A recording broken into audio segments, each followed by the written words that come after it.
Selamat pagi, selamat datang di Breaking News bersama saya, Franzi Bua, yang akan menemani Anda selama 5-10 menit mendatang. Dan saya juga akan menemani Anda untuk melihat isu-isu sosial serta fenomena-fenomena yang terjadi di negara kita. Baik, langsung saja kita akan melihat suatu tren yang sedang berkembang saat ini, yaitu tren hashtag kabur aja dulu.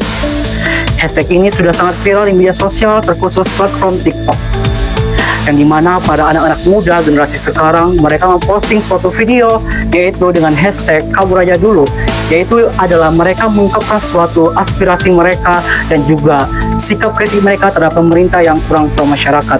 Bagaimana kelanjutannya? Simak di layar kaca Anda. Di akun TikTok lainnya seperti Yovania AJ menceritakan pengalamannya yang merasa tidak dihargai di Indonesia.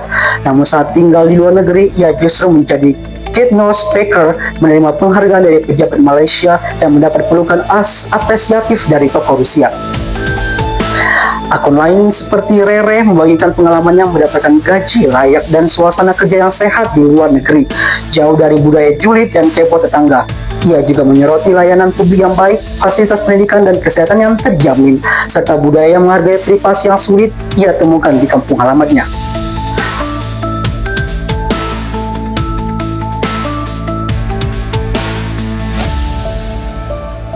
Fenomena tersebut pun akhirnya sangat trending topik dan juga sangat melebar di semua situs media sosial, sehingga Bapak Menteri Investasi kita yaitu Bapak Bahlil Lahadalia mengungkapkan bahwa rasa nasionalisme anak bangsa sekarang sudah sangat menurun. Kita ini harus punya rasa nasionalisme. Negara yang paling mantap ini sebenarnya Indonesia. Kita punya semuanya. Bahwa kita belum melakukan secara maksimal, ya. Tugas kita siapa? Bagaimana memperbaiki negara ini? Nah, kalau teman-teman berpikir untuk pindah ke luar negeri, saya malah meragukan nasionalisme kalian. Tapi kalau teman-teman muda baru karena merasa nyaman di negara orang kemudian pindah, ya saya mempertanyakan rasa kebangsaan dan nasionalisme dalam memiliki bangsa ini. Kalau semua begitu, negara ini siapa yang urus? Tapi oke, itu pilihan mereka dan kita hargai saja. Toh, kalau satu yang pergi yang datang 1000 kok. Yang kedua. Namun pernyataan ini justru memicu respon balik seorang guru TK bernama Vicky Natasha yang telah bekerja bertahun-tahun di Jerman angkat bicara. Ia mengatakan bahwa nasionalisme seseorang tidak bisa diukur dari tempat ia bekerja atau tinggal. Menurut Vicky, banyak diaspora Indonesia justru menjadi duta tidak resmi yang memperkenalkan budaya dan semangat bangsa di luar negeri. Beruntung banget bisa kabur dari Indonesia, apalagi setelah ngeliat video ini. Nah, kalau teman-teman berpikir untuk pindah ke luar negeri, saya malah meragukan nasionalisme kalian. Jadi kalau saya tinggal di Jerman, artinya saya nggak cinta Indonesia. Tapi setiap hari saya selalu bikin konten edukasi untuk para orang tua dan guru di Indonesia.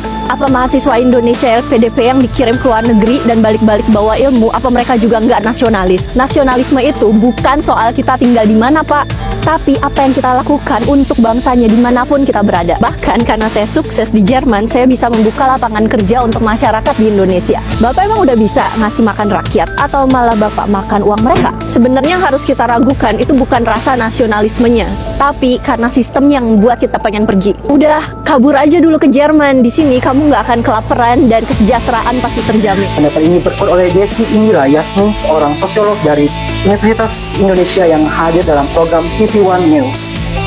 Dalam pandangannya, fenomena kabur aja bukan soal rendahnya rasa cinta tanah air, tapi merupakan kritik sosial yang diekspresikan secara digital. Desi menyebutnya sebagai bentuk digital civic engagement, yaitu cara masyarakat, khususnya anak muda, menyuarakan ketidakpuasannya terhadap sistem. Sebagian milenial saat ini gitu, dan sekarang menular ke generasi lainnya mungkin ya. Jadi justru itu sebuah bentuk kritik ya, atau sebenarnya menyalurkan aspirasi kepada pemerintah kita dan kepada kita semua. Justru sebagai warga Indonesia memang banyak orang gitu ya, terutama kaum muda mengalami kesulitan untuk misalnya hidup di Indonesia saat ini, karena tadi yang berkaitan dengan lapangan pekerjaan, kemudian berkaitan juga yang paling penting buat saya adalah kejelasan masa depan gitu, karena itu yang penting kan buat kita. Ya, jadi tren kabur aja dulu apakah sesuatu yang salah? Belum ada jawaban mutlak untuk pernyataan tersebut. Tetapi yang pasti inilah sesuatu yang sedang viral dan juga sangat-sangat perlu dipertimbangkan di negara kita. Yang dimana pemerintah dituntut untuk pro masyarakat dan juga lebih bisa tanggap dan kritis melihat fenomena-fenomena di masyarakat sekitar. Baik, sekian dari saya sebagai pembicara berita di Breaking News hari ini. Jika terdapat kesalahan, saya mohon maaf. Atas perhatiannya, saya ucapkan terima kasih. Sampai jumpa.